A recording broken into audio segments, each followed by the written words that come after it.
우리 함께 예배드리는 우리 가족들과 함께 인사하겠습니다. 사랑합니다. 축복합니다. 사랑합니다. 축복합니다. 예. 설 명절은 잘 보내셨습니까? 명절 끝날이죠. 새해 2021년 새해 우리 성도님들 가정에 또 개개인의 하나님의 은혜가 또 하나님의 평안이 함께하기를 주님의 이름으로 축원드립니다. 오늘 우리가 읽은 말씀은 주로 종에 대한 이야기가 많이 나옵니다. 종, 다른 말로 하면 노예입니다. 노예. 현대사회에 노예가 있을까요? 쉽게 생각하면 현대사회에 노예가 없을 거다라고 생각을 하겠지만 그 호주의 워크프리라는 재단에서 리서치한 자료를 보면 현대판 노예가 있습니다. 2018년도 자료에 보면 현대판 노예를 전 세계 167개국에 몇 명 정도가 있다고 얘기하냐면 4천만 명 정도가 있다고 합니다. 현대판 노예는 인신매매 당한 사람들, 강제 노동을 하고 있는 사람들, 아동들의 노동력 착취, 아동들 착취하는 것, 이런 다양한 현대판 노예 목록들이 있는데 그 목록에 해당되는 사람들이 현대 167개국에 4천만 명 정도가 있습니다. 우리나라는 있을까요? 없을까요? 그 167개국 안에 저희 나라가 있습니다. 그리고 저희 나라는 약 9만 명 정도가 있다고 추정합니다. 정확한 수가 카운트가 안 되기 때문에 추정인데 9만 명 정도입니다. 굉장히 많죠. 굉장히 많은 겁니다. 어떤 의미에서 보면 과연 이 시대에 우리나라에 노예라고 얘기할 수 있는 사람들이 9만 명이나 있다? 굉장히 충격적입니다. 근데 성경은 더 충격적인 내용을 이야기하고 있습니다. 뭐라고 말하냐면 모든 사람이 다 종이다라고 얘기합니다. 노예다라고 말하고 있습니다. 이 말은 인간은 본성적으로 누군가에 의해서 무엇인가에게 순종하면서 살아가는 존재라는 의미이기도 합니다. 죄에게 순종하면서 살아가느냐 아니면 의에 순종하면서 살아가느냐, 죄의 노예냐 의의 노예냐, 본성적으로 우리는 그렇게 합니다. 지금까지 앞에서 계속 5장부터 무슨 얘기를 했냐면 우리는 죄에 대하여 죽은 자요 하나님에 대하여 산 자다라는 얘기를 반복적으로 많이 했습니다. 그것이 우리의 지식이고 우리의 자의식이 되어야 된다고 말씀드렸습니다. 그 얘기를 다른 말로 바꾸면 우리는 죄의 종이냐 아니면 의의 종이냐, 죄의 종이냐 죄의 노예냐 아니면 하나님의 노예냐 하나님의 종이냐라는 것에 대한 선택입니다. 중간지대가 없다는 겁니다. 둘 중에 하나 밖에는 존재할 수 없다는 겁니다. 그렇다면 여러분은 누구의 종이십니까? 우리는 우리가 추구하는 것들이 있습니다. 우리가 추구하고 우리가 소망하는 것에 의해서 우리는 지배를 받게끔 되어 있습니다. 즉 그것의 종인 거죠. 권력을 추구하는 사람은 권력의 종이고 명예를 추구하는 사람은 명예의 종입니다. 돈을 추구하는 사람은 돈의 종이고 성공을 추구하는 사람은 성공의 종이다라고 이야기하는 거죠. 그러니까 지금 내가 바라고 원하는 것, 지금 내가 소망하는 것, 그것이 무엇이 됐던 그것에 의해서 우리는 지배받고 있고 그것의 종으로서 살아간다는 겁니다.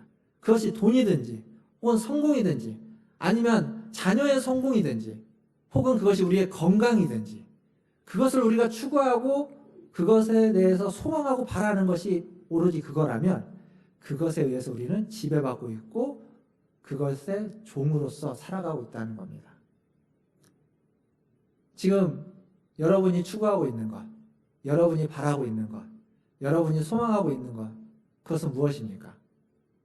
하나님을 바라보고 있고 하나님을 소망하고 있고 하나님을 추구하고 있다면 그렇다면 여러분은 하나님의 종입니다. 의의 종입니다. 그러나 그렇지 않다면 그 어떤 다른 것의 종이라는 거죠.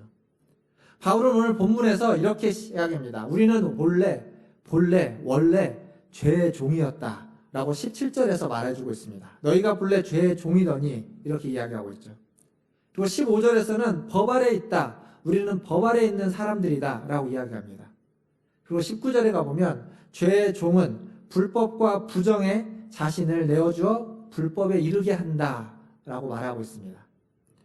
그러니까 바울은 죄의 종이라는 말을 다양하게 풀어서 설명해주고 있는데 대부분이 불법, 율법, 법 아래에 있는 자, 어떤 법적인 용어로 풀어서 죄의 종을 설명해주고 있습니다. 그런데 실제로 우리가 살면서 경험하고 있는 죄의 종이라는 것은 법적인 것보다는 현실적인 데에서는 좀 다르게 경험되는 거죠. 그래서 이렇게 얘기할 수 있습니다. 혼돈과 무질서로 경험되어집니다.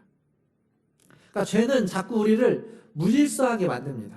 그리고 혼란스럽게 만듭니다.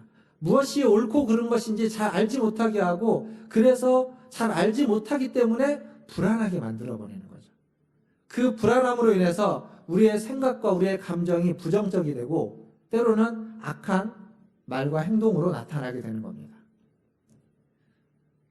우리나라의 1년 술 소비량을 아십니까? 술에 대해서 관심이 없으니까 잘 모르시겠지만, 우리나라의 1년 술 소비량은 소주가 35억 병, 맥주가 56억 병이라고 합니다. 이게 매년 좀 통계마다 다른데 2015년도 통계가 이렇습니다. 통계마다 조금씩 차이는 있습니다만 3, 40억 병, 5, 60억 병 정도씩 소비됩니다. 이걸 성인 1인당 평균으로 나누면 어떻게 되냐면, 소주는 85병, 맥주는 150병, 그러니까 약 소주 맥주 합쳐서 230병 정도를 마시는 겁니다. 성인 1인당. 저는 하나도 마신 게 없는데 제 건 누군가 다 마셨겠죠. 여러분들 것도 마찬가지 아니겠습니까? 우리는 마시지 않았어도 누군가 그 많은 것을 마셨을 겁니다. 이렇게 많은 술이 소비되면서 우리나라에 알코올로 치료받는 사람은, 건강보험에 등록되어 있는 알코올로 치료받는 사람은 몇만 명, 한 10만 명 좀 넘는 수준입니다. 그런데 알코올 중독자로 추정하고 있는 사람은 150만 명이 넘는다고 합니다. 이 알코올 중독은 굉장히 중요한 특징이 하나가 있는데, 알코올 때문에 뇌가 손상을 입어서 뇌의 기능 일정 부분 제대로 원활하지 못해서 어떤 자기 의지로 이 중독에서 벗어나기가 어려운 겁니다. 사실은 뇌가 손상이 안 돼도 의지로서 벗어나는 것이 중독에게는 참 어려운데, 뇌까지 손상이 되니까 자기 의지로 중독에서 벗어날 수가 없습니다. 마치 뭐가 같냐면, 사람의 의지로 죄의 종에서 벗어나기 힘든 것처럼 어떤 상황에서 종에서, 중독에서 벗어나기 어려운 거죠. 그럼 어떻게 해야 될까요? 내 의지로 안 되는데, 내 마음으로 안 되는데, 알코올에서도 못 벗어나고 죄의 종에서, 죄의 굴레에서도 못 벗어나고 있다면, 그럼 어떻게 해야만 할까요? 오늘 성경은 무엇이라고 이야기하냐면 17절과 18절에 보면, 우리 안에 있는 어떤 의지와 우리 안에 있는 것으로 그것을 극복하지 못하기 때문에 밖에서 주어지는 것으로 이겨내야 된다는 겁니다. 극복해야 된다는 겁니다. 그것을 17절은 교훈이라고 이야기합니다. 하나님이 주시는 교훈, 하나님이 주시는 교훈을 따름으로, 그 교훈을 믿고 그 교훈에 순종함으로써 그것에서부터 돌이키게 되는 거죠. 이것을 회심이라고 합니다. 회심. 그러니까 교훈에 순종할 때 비로소 죄로부터 해방되고 의의 종이 되는 거죠. 죄의 종에서 의의 종으로 바뀌는 겁니다. 이러한 의는 하나님이 주시는 거죠. 하나님의 일이고 하나님이 하시는 겁니다. 그리고 그것을 받는 우리에게 의는 그래서 은혜입니다. 우리가 우리의 의지로, 우리의 노력으로 만들어서 얻어내는, 내가 주어지는 것이 아니라 밖에서 하나님이 주시는 거기 때문에, 하나님은 그 일을 하시고 우리는 그것을 은혜로 받아들이는 것 뿐입니다. 그래서 죄의 종이 아닌 의의 종으로 산다는 것은 은혜로 받은 것이기 때문에 은혜의 종으로 산다는 말과 같은 말이라고 이야기할 수 있습니다. 은혜의 종으로 산다, 의의 종으로 산다, 은혜 아래에서 산다, 하나님의 의로우심 아래에서 산다라는 말입니다. 앞에서도 말씀드렸듯이 우리는 그냥 나 홀로 살 수가 없습니다. 누군가에게 함께, 누군가에게 순종하면서 무엇인가를 추구하면서 살아갑니다. 즉, 우리는 항상 무엇인가에게, 누군가에게 우리 자신을 내어주고 그것을 섬기고 그것을 추구하면서 살아가는 존재라는 겁니다. 은혜 아래에서 살아간다는 말은 은혜를 추구하고 은혜를 소망하고 또 은혜가 우리의 주인이 되어서, 우리는 은혜의 종이 되어서 살아간다는 의미입니다. 그러면 사랑하는 성도 여러분, 여러분은 지금 은혜 아래에서 살고 계십니까? 은혜가 여러분의 주인이 되고 우리는 은혜의 종으로서 살아가고 있습니까? 내 마음과 내 상황이 혹시 은혜보다 더 앞서고 있지는 않는가요? 모든 것을 은혜 아래 두시기를 주님의 이름으로 축원드립니다. 그 어떤 여러분의 상황도 여러분의 마음도 은혜보다 더 앞서서는 안 된다는 것을 꼭 기억하면 좋겠습니다. 그래서 죄 아래 사는 자와 은혜 아래 사는 자는 그 반응이 다릅니다. 죄의 종으로 죄 아래 사는 자는 기본적으로 그에게 말과 행동이 빠르고 급하고 혹은 사납고 비난하고 모욕하고 험담하고 상처 주는 것들이 쉽게 되는 거죠. 그러나 은혜 아래 사는 사람, 의의 종으로 살아가는 사람은 그러한 비난을, 그러한 모욕을 하나님의 손에 맡깁니다. 로마서에서는 그것을 그들에게, 그 죄인들에게 그들의 머리에 숯불을 쌓아놓는다라고 표현하고 있죠. 악을 행하는 자들의 머리에 숯불을 쌓아놓는다 표현하고 있습니다. 그런데 그것을 좀 다르게 바꿔보면 내게 상처를 주고 내게 모욕을 주고 험담하고 비난하는 사람들에게 선을 베풀라라는 의미이기도 합니다. 우리가 할 수 있는 거죠. 우리가 할 수 있는 일은 그것이라는 겁니다. 해야만 하는 일. 우리의 마음을 따라서 행하지 말고 우리의 의지대로 안 된다면 하나님의 교훈을 따라 하나님의 교훈에 순종하면서 행하라는 겁니다. 이 말씀, 이 교훈에 순종해서 죄의 종이 아닌 은혜의 종으로, 의의 종으로 은혜 아래서 살아가시는 우리 모든 성도님들 다 되시기를 주님의 이름으로 축원드립니다. 그럼에도 불구하고 자꾸 죄는 기회를 엿봐서 우리를 흔들려고 하고 우리는 자꾸 그 죄를 기웃기웃하는 그러한 경향들이 있습니다. 왜냐하면 우리는 되게 연약하기 때문에 그렇습니다. 몸도 마음도 다 연약하기 때문에. 그리고 그것에 익숙합니다. 세상이 익숙한 것처럼 우리의 마음, 우리의 삶이 죄에 익숙합니다. 우리 마음 가운데는 아픔, 상처, 불안함, 두려움, 어려서부터 경험했던 그것들에 익숙하기 때문에 자꾸 그것이 우리 안에서 드러나고 나타나는 겁니다. 그래서 그 불안함 아래로, 그 두려움 아래로, 그 상처 아래로 우리가 자꾸 가려고 하는 거죠.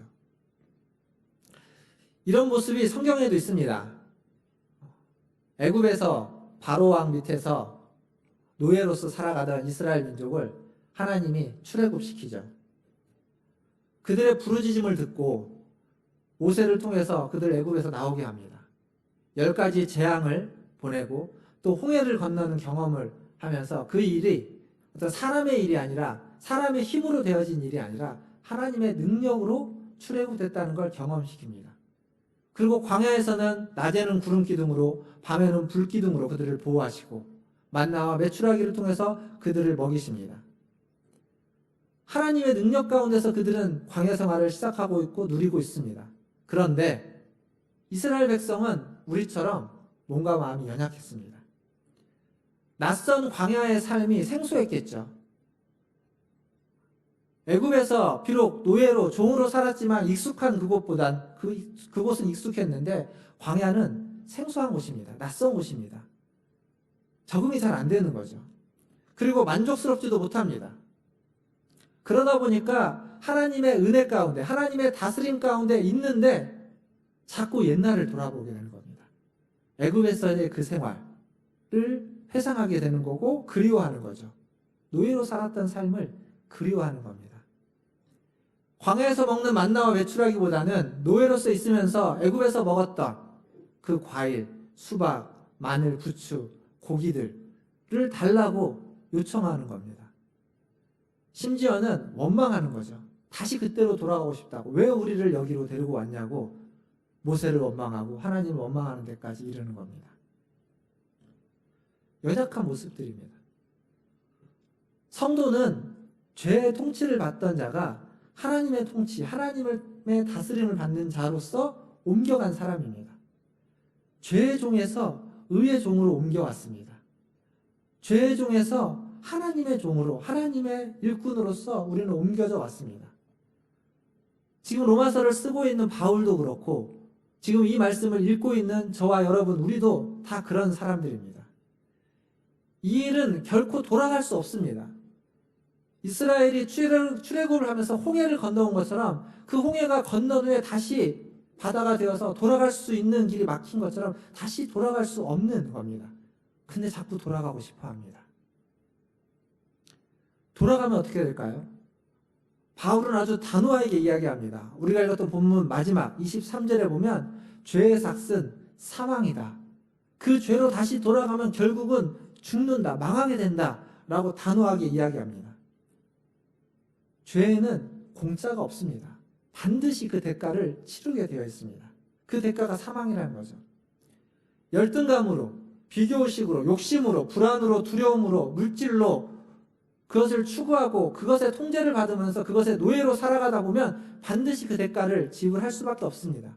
내가 지불하던, 남이 지불하던, 자녀들이 지불하던 그 누군가는 그 대가를 지불하게 되는 겁니다. 이런 것들의 종이 되면 그 결과는 그런 겁니다. 나도 망하고 다른 이도 망하게 되는 거죠. 죄는 자꾸 우리를 거칠게 합니다. 자꾸 우리를 즉각적으로, 즉흥적으로 만들어버립니다. 뭔가 조급하게 요구하게 되고 조급하게 추구하게 되고 뭔가 손에 쥐어지는 걸 원하게끔 합니다. 그리고 손에 쥐어지면 되게 만족스러워지죠. 그러나 그것으로 절대 만족하지 않습니다. 하나가 쥐어지면 2개를 추구하게 되고 2개가 쥐어지면 10개를 추구하게 만듭니다. 계속 목마르고 갈급하게 만드는 거죠. 그러나 오늘 말씀에서 22절에 이야기하고 있는 거룩함에 이르는 열매, 은혜로서 순종함으로써 거룩함에 이르는 열매는 다릅니다. 그것은 갈라디아서에 있는 성령의 열매입니다. 그것들은 다 인내하고 소망 가운데 순종함으로 얻어지는 열매입니다. 성령의 9가지 열매를 한번 생각해 보십시오. 사랑, 희락, 화평, 오래 참음, 자비, 양성, 온유, 절제, 충성. 이런 것들은 한순간에 얻어지는 것이 아닙니다. 오랜 시간 소망하고 그리고 인내하고 그리고 바라보고 순종하면서 얻어지는 열매입니다. 멀리 보고 천천히 진득하게 그것들을 추구해 갈 때 비로소 우리에게 주어지는 열매이고, 그리고 지금 내가 그것을 멀리 보면서 진득하게 추구하고 바라보고 소망하고 있다면, 그렇다면 지금도 작지만 그 열매들 하나하나를 맺어가고 있는 겁니다. 아주 작지만. 사랑하는 성도 여러분, 우리가 받은, 우리에게 하나님 주시는 하나님의 은사, 하나님의 선물, 그것은 바로 23절 마지막에 보니까 22절에도 있고 23절에도 보면 영생이다라고 이야기합니다. 영생. 하나님이 주시는 은사, 하나님이 주시는 선물은 영생입니다. 죄의 종이 아닌 의의 종으로, 은혜의 종으로 살아가다가 마지막에 우리에게 주어지는 것도 영생이고, 그리고 그 영생은 이미 우리에게 주어져서 의의 종으로, 하나님의 종으로 살아가는 힘을 주고 생명을 주는 것. 그 새 생명이, 새 힘이 바로 영생이 주는 힘이고 생명이라는 겁니다. 우리의 마음대로, 우리의 의지대로 살아가는 것이 아니라 그 영생이 주는 생명을 가지고 하나님의 교훈에 순종하며 인내하며 소망을 가지고 살아가는 저와 여러분 다 되기를 주님의 이름으로 축원합니다.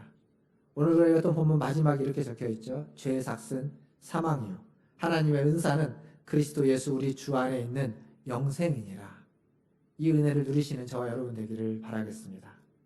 말씀을 맺겠습니다. 한 사진관에 사람의 마음을 찍어주는 사진관이 있다고 합니다. 그래서 그 사진관에서 사진을 찍으면 그 사람의 마음에 있는 것이 사진으로 나타난다는 거죠.